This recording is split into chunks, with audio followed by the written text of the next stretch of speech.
One of the application focuses of our research is domestic robotics. For this purpose, we have developed what we call the PACE home. It is a prototypical domestic environment in which sensory and robotic components are integrated and provide services for human assistance. We set up sequences of behaviors that we want now to engage in, and they're programmed and sent over the wireless to a computer that now has inside of him. We recently acquired 2 NAO robots for research and development purposes. And one of the first uses we made of these NAO robots was in the context of our International Master's Program for Robotics and Intelligent Systems.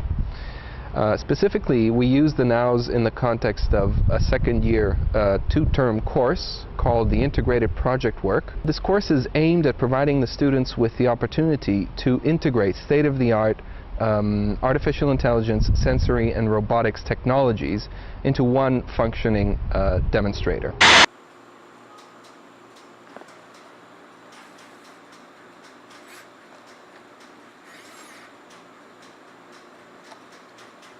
Baby, baby, you know it's true. I'm a puppet just for you. I'd do any little thing you say. I wouldn't have it any other way. If we could program a robot to behave ethically, there is a lot of potential for teaching humans how to behave better. The way machines are going, becoming more autonomous, doing more actions on their own, interacting with human beings. Would you like to have something that didn't have ethics, telling you what to do or helping you out around the house? I don't think so.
My work in robotics is mostly related to learning and the acquisition of complex skills in robots, and we look in particular at cognitive models, how to represent these skills as software on board the robots.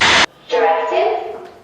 When you press the touch sensor in the back, then the robot takes a background image.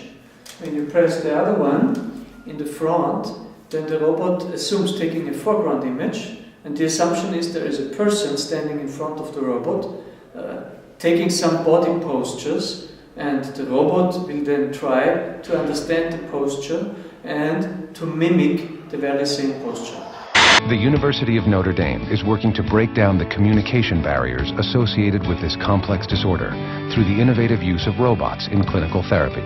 The way that we interact with each other is very involved. We have gestures and facial expressions and body movements and tone of voice, all of these things all at once. That can be really intimidating for a child with autism. What'd you do? Our hope is that these robots will help simplify social interactions so that children with autism can pick up on these social cues, emotional cues that we just understand naturally. You like her? Good. I'm glad.